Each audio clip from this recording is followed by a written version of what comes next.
నమస్కారం. టాప్ తెలుగు మీడియాకి స్వాగతం. హెడ్లైన్ చూద్దాం.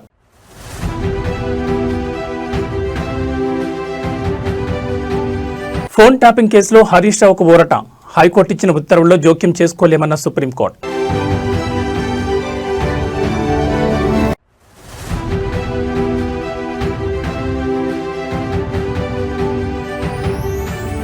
జనసేన తెలంగాణ రాష్ట్ర కమిటీలు రద్దు. కమిటీల స్థానంలో అర్హ కమిటీల నియామకం.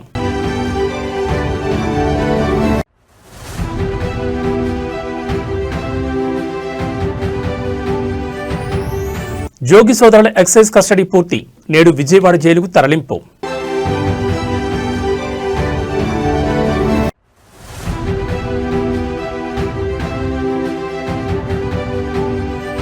ఉత్కంఠ రేపుతున్న బొమ్మనహాల్ ఎంపీపీ ఎన్నిక. ఎంపీపీ స్థానాన్ని దక్కించుకునేందుకు వైసీపీ టీడీపీ పోటీ.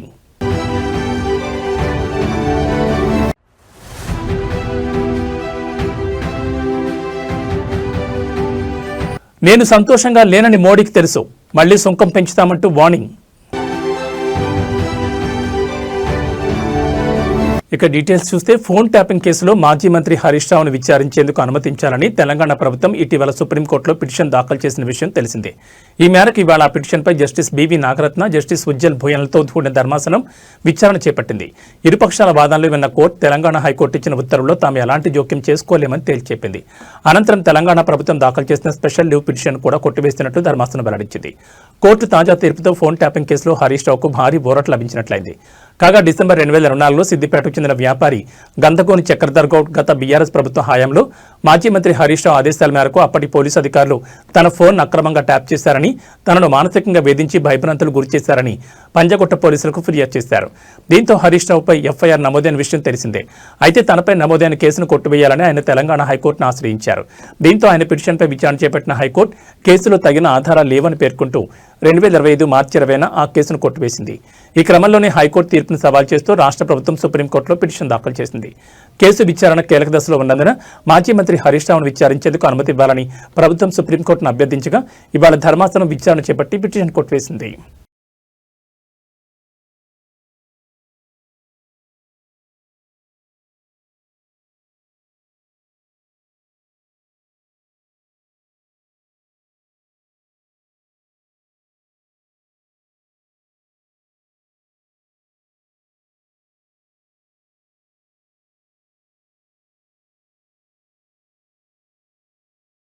తెలంగాణ రాష్ట్రంలో రైతులు ఎదుర్కొంటున్న ఇబ్బందులపై సిపిఐ ఎమ్మెల్సీ నెల్లికంటి సత్యం శాసనమండలి వేదికగా సంచలన వ్యాఖ్యలు చేశారు. పొలాల్లో ట్రాన్స్ఫార్మర్లు కాలిపోతే ప్రభుత్వమే ఉచితంగా మారుస్తుందన్నది అవాస్తవమని, రైతులు సొంత డబ్బులు వెచ్చించి వాటిని మరమ్మతులు తరలిస్తున్నారని ఆయన మండలిలో ఆవేదన వ్యక్తం చేశారు.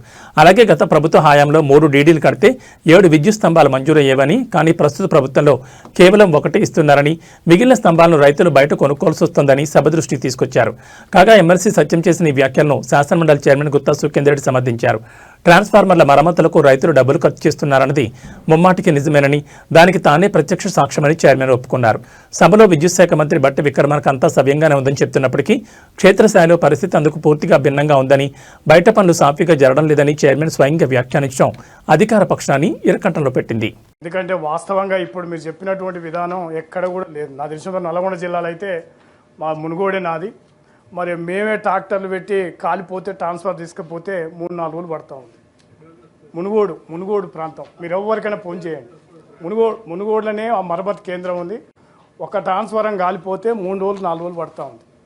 అదేవిధంగా నార్కడపల్లి మండలంలో కూడా అదే పరిస్థితి. నల్గొండ జిల్లాలో ఎక్కడ కూడా మీరు చెప్పిన దాని అధికారులు తీసుకొచ్చి ట్రాన్స్ఫారం కాలిపోతే తీసుకుపోయినటువంటి దాఖలాలు లేవు.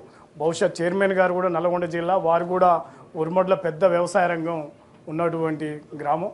అందువల్ల మీరు చెప్పే క్షేత్రస్థాయిలో అమలు అయితే లేదని సందర్భంగా నేను గుర్తు చేస్తూ ఉన్నాను. మరి చాలా దారుణంగా ఉంది. నిజంగా రైతులే స్వయంగా 10,000 రూపాయలు 15,000 రూపాయలు ఖర్చు అయ్యేటువంటి పరిస్థితి ఉంది. అందరు రైతులు ఆ సందర్భంగా 500 1000 వేసుకొని ఆ రకంగా ఇబ్బంది అయ్యే పరిస్థితి ఉంది. అందువల్ల దయచేసి దాన్ని అర్థం చేసుకోవాలని నేను మంత్రి గారికి విన్నపం చేస్తూ ఉన్నా.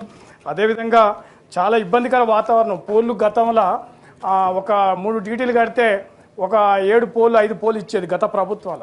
ఇప్పుడు 1 పోలు 1 ఫ్లోర్. ఇప్పుడు మేము రైతులు కొనుక్కోవాల్సిన పరిస్థితి ఏర్పడతా ఉంది. అంటే చాలా ఇబ్బందికర వాతావరణం. నేను ఈ మధ్యకాలంలో ఎస్సీ గారితో వాళ్ళతో మాట్లాడినప్పుడు కూడా సార్ లేవు, అసలు మేము ఏం చేయాలి, పుల్యావల్ అనే గ్రామానికి ఈ మధ్యన ఒక 2 ట్రాన్స్ఫరాలు ఇచ్చారు రైతులకు. అందువల్ల క్షేత్రస్థాయిలో మీరు చెప్పేది అమలైతలేదు. ఈ సందర్భంగా మంత్రి గారి దృష్టికి చైర్మన్ గారితో తీసుకొస్తా ఉన్నాం. అందువల్ల ఇప్పటికైనా డీడీలు కట్టినటువంటి రైతులకు మరి చాలా వరకు వెంటనే అమలు చేయాలని సందర్భంగా చేస్తూ గుర్తు.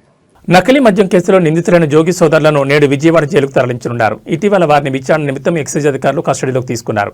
ఆదివారంతో వారి కస్టడీ ముగిసింది. దీంతో తిరిగి విజయవాడ కోర్టుకు వారిని తరలిస్తామని అధికారులు పేర్కొన్నారు. తంబళ్లపల్లి కోర్టును వారిని ఆదివారం రాత్రి వారిని హాజరుపరచనున్నట్లు పేర్కొన్నారు. కోర్టులో హాజరుపరిచి మదనపల్లి సబ్ జైలుకు తాత్కాలికంగా తరలించామన్నారు. చట్టపరమైన ప్రక్రియ అనంతరం తిరిగి వారిని విజయవాడ జైల్లో అప్పగిస్తామన్నారు. 3 రోజుల పాటు A32 జోగి రమేష్, A33 జోగి రాములను విచారించిన కీలక విషయాలు రాబట్టామని తెలిపారు. ఇదిలా ఉండగా జోగి రమేష్ కుమార్, రాజీవ్ తంబళ్లపల్లి కోర్టు వద్ద నిందితులై జోగి సోదరులను కలిశారు. ఆయనతో పాటు స్థానిక వైసీపీ ఎమ్మెల్యే పెద్దిరెడ్డి ద్వారకానాథ్ రెడ్డి ఉన్నారు. జోగి రమేష్తో వారు వ్యక్తిగతంగా మాట్లాడినట్టు సమాచారం. నిందితుల తరలింపు నేపథ్యంలో భద్రతను కట్టుదిట్టం చేసినట్లు పోలీసులు తెలిపారు.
అనంతపురం జిల్లా బొమ్మనహల్ మండల పరిషత్ అధ్యక్ష ఎన్నిక ప్రస్తుతం జిల్లా రాజకీయాల్లో తీవ్ర ఉత్కంఠ రేపుతోంది. మొత్తం 16 ఎంపీటీసీ స్థానాలకు గాను గత ఎన్నికల్లో వైసీపీ 15 స్థానాలు కైవసం చేసుకోగా ఒక స్థానంలో స్వతంత్ర అభ్యర్థి విజయం సాధించారు.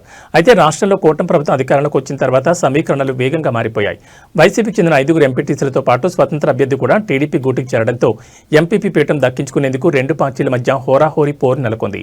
గతంలో ఎంపీపీగా పనిచేసిన పద్మ తన పదవికి రాజీనామా చేయడంతో ఈ ఉప ఎన్నిక అనివార్యమైంది. ఈ నేపథ్యంలో ఎలాంటి అవాంఛనీయ సంఘటనలు జరగకుండా పోలీసులు పటిష్ట బందోబస్తు ఏర్పాటు చేశారు. ఈ ఎన్నికల ప్రక్రియలో అధికార పార్టీ దౌర్జన్యాలకు పాల్పడుతోందని వైసీపీ తీవ్రంగా ఆరోపిస్తోంది.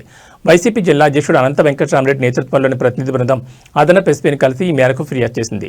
టీడీపీ నాయకులు తమ పార్టీ ఎంపీటీసీలపై భౌతిక దాడులకు దిగుతున్నారని, ప్రజాస్వామ్య విలువలకు విరుద్ధంగా వ్యవహరిస్తున్నారని వారు ఆవేదన వ్యక్తం చేశారు. కూటమి ప్రభుత్వం అధికార దుర్వినియోగానికి పాల్పడుతూ తమ అభ్యర్థులను భయభ్రాంతులకు గురిచేస్తోందని అనంత వెంకటరామరెడ్డి విమర్శించారు. ఎన్నికలు పారదర్శకంగా శాంతియుత వాతావరణంలో జరిగేలా భారీ పోలీసు బలగాలను మోహరించాలని వారు విన్నవించారు. ఈ రాజకీయ చదరంగంలో బొమ్మనహల్ ఎంపీపీ పీఠం ఎవరికి దక్కుతుందనేది ఇప్పుడు సర్వత్రా ఆసక్తికరంగా మారింది.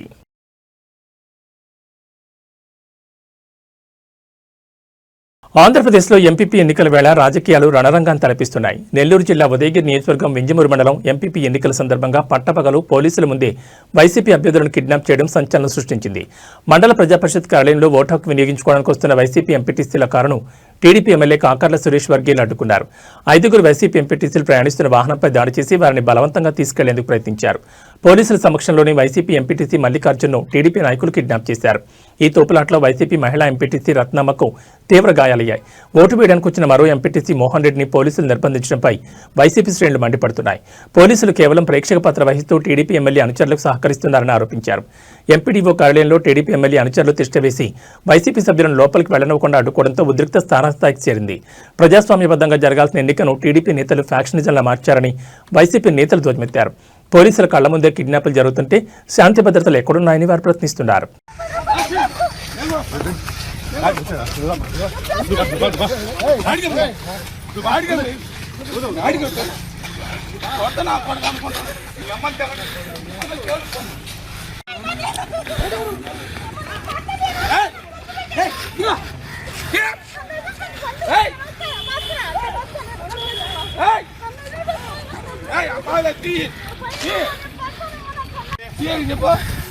అడ్డా సీఏడా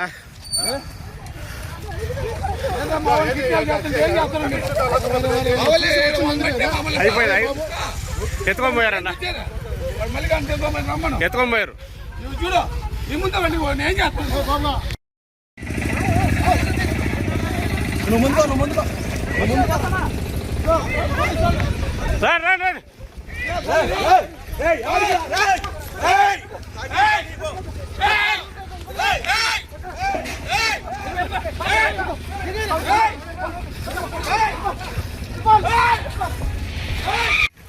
రండి వద్దురా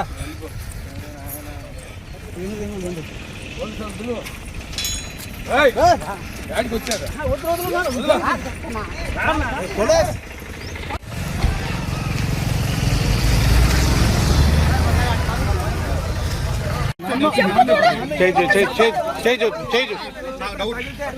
డౌట్ వచ్చే నేను బండి అడ్రస్ వచ్చాను నేను నా డౌట్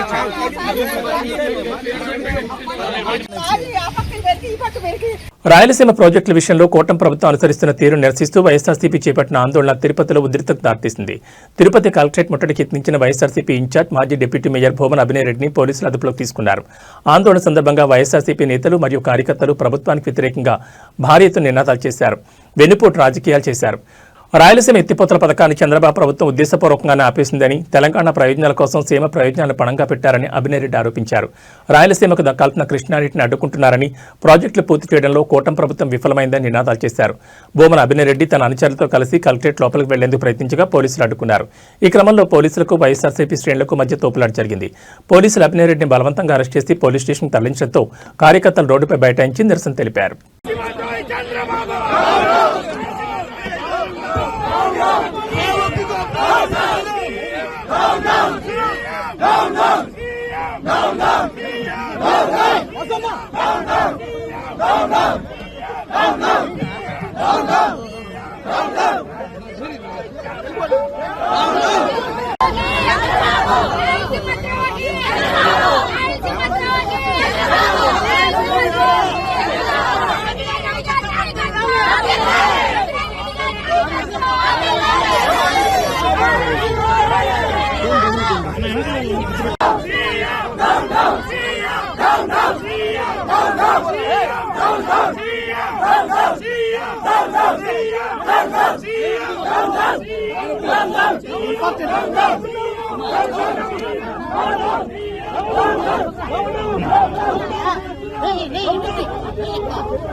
Down,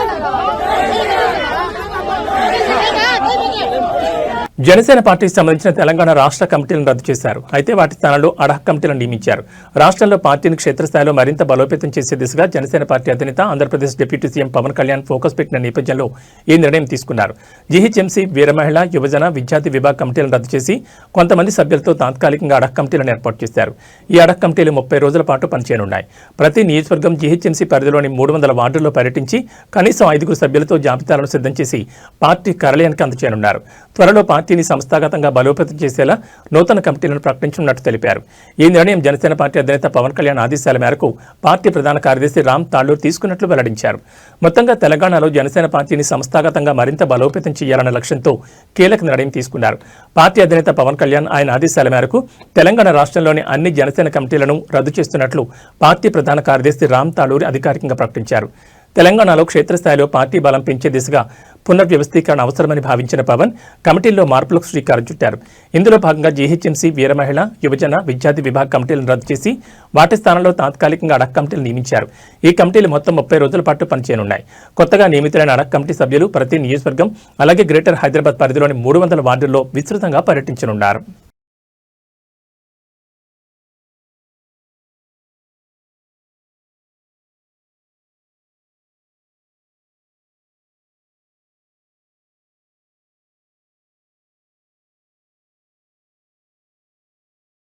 సిద్దిపేటలో తీవ్ర విషాదం చోటు చేసుకుంది. స్థానిక మెడికల్ కాలేజీలో ఓ యువ వైద్యురాల ఆత్మహత్యకు పాల్పడింది. హాస్టల్ గదిలో పారాక్వాట్ గడ్డి మందు ఇంజెక్షన్ తీసుకుని అపస్మారక స్థితిలోకి వెళ్లగా హైదరాబాద్లో నిమ్స్ ఆసుపత్రిలో చికిత్స పొందుతూ శనివారం అర్ధరాత్రి కన్నుమూశారు. జోగులాంబ గద్వాల జిల్లాకు చెందిన లావణ్య సిద్దిపేట మెడికల్ కాలేజీలో హౌస్ సర్జన్ పూర్తి చేసి ప్రభుత్వ జనరల్ ఆసుపత్రిలో ఇంటర్న్షిప్ చేస్తున్నారు.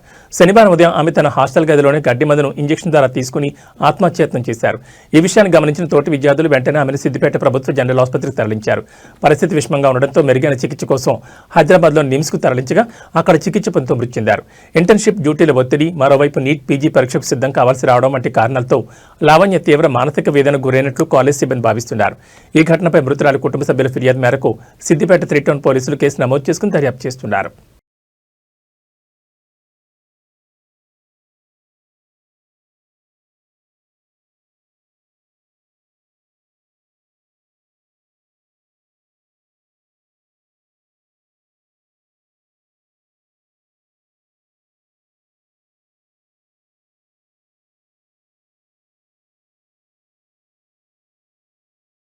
తెలుగు అమ్మాయి నిఖిత గోడిశాల అమెరికాలోని మేరీల్యాండ్ రాష్ట్రం కొలంబియా నగరంలో అనుమానాస్పద స్థితిలో హత్యకు గురయ్యారు. ఆమె మృతదేహాన్ని తన పూర్వ స్నేహితుడు నివసించిన అపార్ట్మెంట్లో పోలీసులు గుర్తించారు.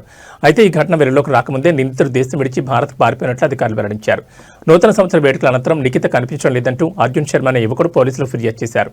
డిసెంబర్ 31న చివరిసారిగా ఎల్లికోట్ సిటీలోని తన అపార్ట్మెంట్లో నిఖితను చూశానని అర్జున్ పోలీసులకు తెలిపాడు. అయితే జనవరి 2వ తేదీన అతను అమెరికా విడిచి భారత్కు వెళ్లినట్లు దర్యాప్తులో తేలింది. అనుమానంతో పోలీసులు సెర్చ్ వారెంట్ ద్వారా అర్జున్ అపార్ట్మెంట్ను తనిఖీ చేయగా నిఖిత మృతదేహం అక్కడే ఉన్నట్లు గుర్తించారు. ఆమె శరీరంపై గాయాలున్నాయని, డిసెంబర్ 31వ తేదీ రాత్రి 7:30 గంటల తర్వాత నిఖితను అర్జునే హత్య చేసినట్లు ప్రాథమిక విచారణలో తేలిందని పోలీసులు తెలిపారు. అయితే హత్యకు గల కారణాలు ఇంకా తెలియలేదని పేర్కొన్నారు.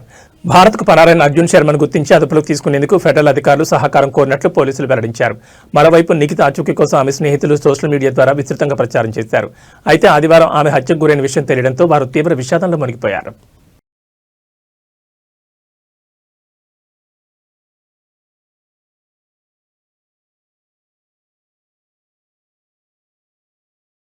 రెండు 2020లో దేశ రాజధాని ఢిల్లీలో జరిగిన అల్లర్ల వెనుక భారీ కుట్ర ఉందన్న ఆరోపణతో నమోదైన కేసులో విద్యార్థి నేతలు ఉమర్ ఖలీద్, షర్జీల్ ఇమాంలకు సుప్రీంకోర్టులో చుక్కెదురైంది. వీళ్ళిద్దరూ దాఖలు చేసుకున్న బెయిల్ పిటిషన్లను సర్వోన్నత న్యాయస్థానం తిరస్కరించింది. అయితే ఇదే కేసులో 5 ఏళ్లకు పైగా జైల్లో ఉన్న గల్ఫీషా ఫాతిమా, మీరన్ హైదర్ సహా మరో 6 నిందితులకు బెయిల్ మంజూరు చేసింది. Justice Aravind Kumar, justice Prasanna B వరాలేలతో కూడిన ధర్మాసనం ఈ తీర్పును వెలువరించింది. ఉమర్ ఖలీద్, షర్జీల్ ఇమాంలకు వ్యతిరేకంగా ప్రాథమిక ఆధారాలున్నాయని, అందువల్ల చట్టవిరుద్ధ కార్యకలాపాల నివారణ చట్టం సెక్షన్ 43(d)(5) కింద బెయిల్ మంజూరు చేయడానికి నిబంధనలు అంగీకరించమని ధర్మాసనం స్పష్టం చేసింది. అల్లర్ల ప్రణాళిక, జన సమీకరణ, వ్యూహాత్మక ఆదేశాలు ఇవ్వడంలో వీళ్ళిద్దరి పాత్ర ఉందని ప్రాసిక్యూషన్ సమర్పించిన ఆధారాలు సూచిస్తున్నాయని పేర్కొంది. ఈ కేసులో నిందితులందరి పాత్ర ఒకే స్థాయిలో లేదని, కుట్రలో వారి భాగస్వామ్యాన్ని బట్టి ప్రతి దరఖాస్తును విడివిడిగా పరిశీలించాల్సి ఉంటుందని న్యాయస్థానం అభిప్రాయపడింది. మిగతా నిందితులతో పోలిస్తే ఉమర్, షర్జిల్ పాత్ర భిన్నంగా ఉందని వ్యాఖ్యానించింది. అంతకుముందు ఢిల్లీ పోలీసులు తరపున వాదనలు వినిపించిన సొలిసిటర్ జనరల్ తుషార్ మెహతా ఈ అల్లర్లు ఆకస్మికంగా జరిగినవి కావని, దేశ సార్వభౌమత్వంపై జరిగిన ఒక ప్రణాళికాబద్ధమైన దాడిని వాదించారు. విచారణ ఆలస్యానికి నిందితులే కారణమని, వారు సహకరించడం లేదని ఆరోపించారు. గతంలో 2025 సెప్టెంబర్లోనూ ఢిల్లీ హైకోర్టు వీరి బెయిల్ పిటిషన్లను తిరస్కరించిన విషయం తెలిసిందే.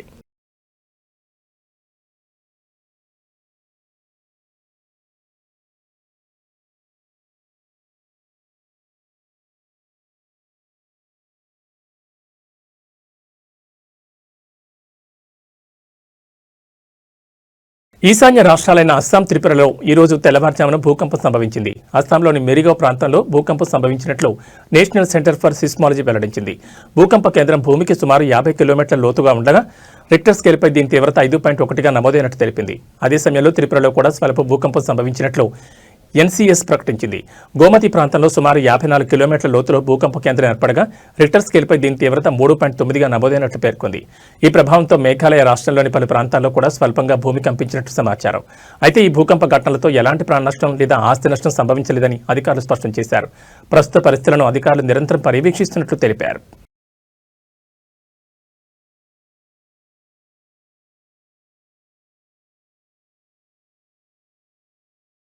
ప్రపంచవ్యాప్తంగా వెనిజులా వ్యవహారం కాకరేపుతున్న వేళ అమెరికా అధ్యక్షుడు ట్రంప్ ప్రధాని మోడీ ప్రస్తావన తీసుకొచ్చారు. ఎయిర్ ఫోర్స్ 1 విమానంలో విలేకరులతో ట్రంప్ మాట్లాడారు. నేను సంతోషంగా లేనని ప్రధాని మోడీకి తెలుసు. మోడీ చాలా మంచి వ్యక్తి. నన్ను సంతోషపెట్టడం ముఖ్యం. వారు వ్యాపారం చేస్తారు, మేము సుంకాలు విధిస్తామని అన్నారు. రష్యా దగ్గర భారత్ చమురు కొనుగోలు చేస్తున్నందుకు ట్రంప్ ఈ వ్యాఖ్యలు చేశారు. రష్యా దగ్గర భారత్ చమురు కొనుగోలు చేయడం ఆపాలి. దిగుమతులు కొనసాగిస్తే మాత్రం భారతదేశంపై కొత్త సుంకాలు విధించే అవకాశం ఉందని ట్రంప్ హెచ్చరించారు. ఈ విషయంలో తాను సంతోషంగా లేనని మోడీకి తెలుసని చెప్పుకొచ్చారు. ట్రంప్ రెండోసారి అధికారంలోకి వచ్చాక గత ఏడాది ప్రపంచ దేశాలపై వాణిజ్య యుద్ధం ప్రకటించారు. భారత్పై తొలుత 25% సుంకం విధించారు. అనంతరం రష్యా దగ్గర చమురు కొనుగోలు చేస్తున్నందుకు జరిమానాగా మరో 25% సుంకం విధిస్తున్నట్లు ప్రకటించారు. దీంతో భారతదేశంపై 50% సుంకం విధించినట్లయింది. ఈ పరిణామంతో రెండు దేశాల మధ్య సంబంధాలు పూర్తిగా దెబ్బతిన్నాయి. తాజాగా మరోసారి భారత్ను ట్రంప్ హెచ్చరించారు. చమురు కొనుగోలు ఆపకపోతే మరోసారి భారత్పై సుంకం విధించాల్సి ఉంటుందని వార్నింగ్ ఇచ్చారు. దీనిపై భారత్ ఎలా స్పందిస్తుందో చూడాలి మరి. So here's what I believe. I don't think we could have secured the border without the threat of tariffs. I don't think we'd have a European trade deal without the threat of tariffs. So if you want to end this conflict, then put pressure on Putin's customers. He sanctioned the 2 largest oil companies in Russia, which is the biggest pressure anybody's put on Putin since the war started. But we have 85 co-sponsors to give this president... It's hurting Russia very bad, the sanctions. Oh, yeah. So this bill would allow... And India also is bullying. Yes, sir.